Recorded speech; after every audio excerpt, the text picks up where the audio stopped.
What is the importance of Salatul Tawbah? Should we pray it generally or for a specific sin? What is meant by Tawbah? Tawbah is repentance. So when do you repent? When you make a mistake, when you make a sin. So is there a specific prayer for repentance? The answer is yes. There is a hadith narrated by Abu Bakr, may Allah be pleased with him.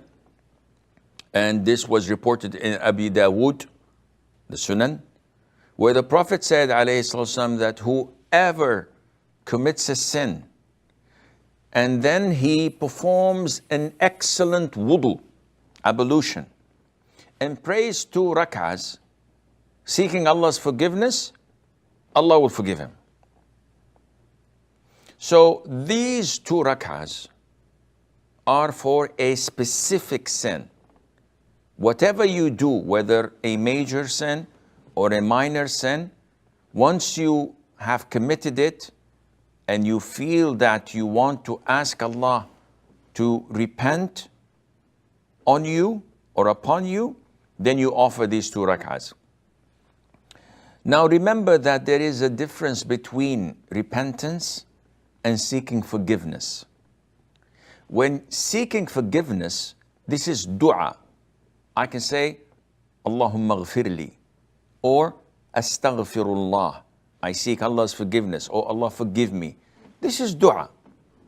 Does it include repentance? The answer is no.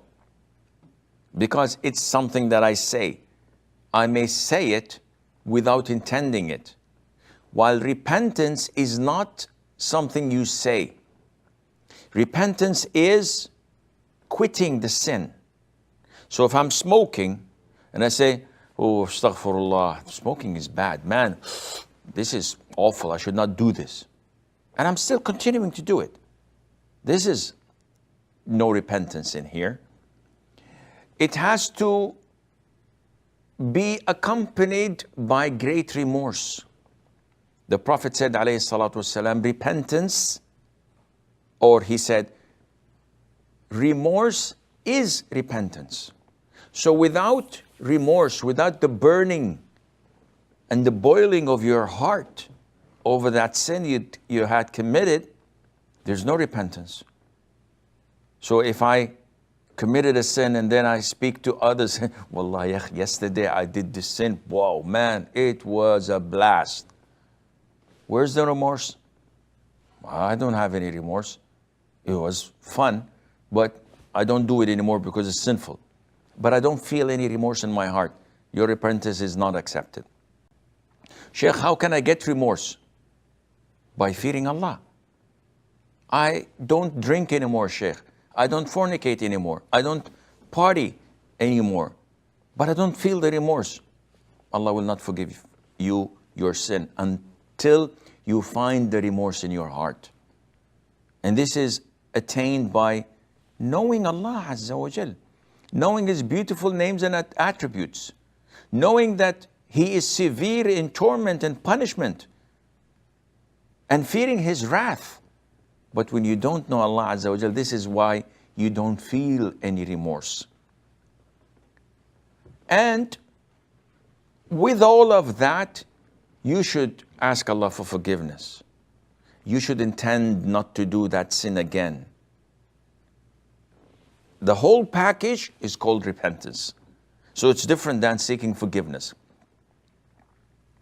So whenever you commit a sin, go ahead, perform ablution, pray 2 rak'ahs, ask Allah for forgiveness. Sheikh, I do this every night. What do you mean? Every single night after Isha, I pray 2 rak'ahs of repentance. Over what? Over any sin that I have committed. Previously, presently, maybe in the future. It's my normal routine. No, this is wrong. What you're doing now is becoming an innovation, bid'ah. Why?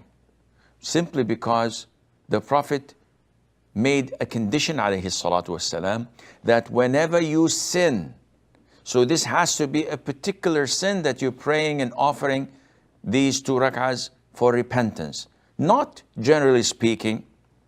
And this is why so many of us make the common mistake of innovating in Islam. You think that this concept is good, you implement it without looking and researching whether it was done by the Prophet ﷺ and his companions or not. So many people after Fajr prayer, after dhikr is over, before they leave the masjid, they fall and prostrate, a long prostration. And when you ask them, they say this is prostration of expressing our gratitude to Allah. This was never done by the Prophet ﷺ or his companions. And continuing to do it every single Fajr or after every single prayer, this is a clear innovation that Allah is not pleased with. So be careful, and inshallah, Allah will forgive your sins and ours.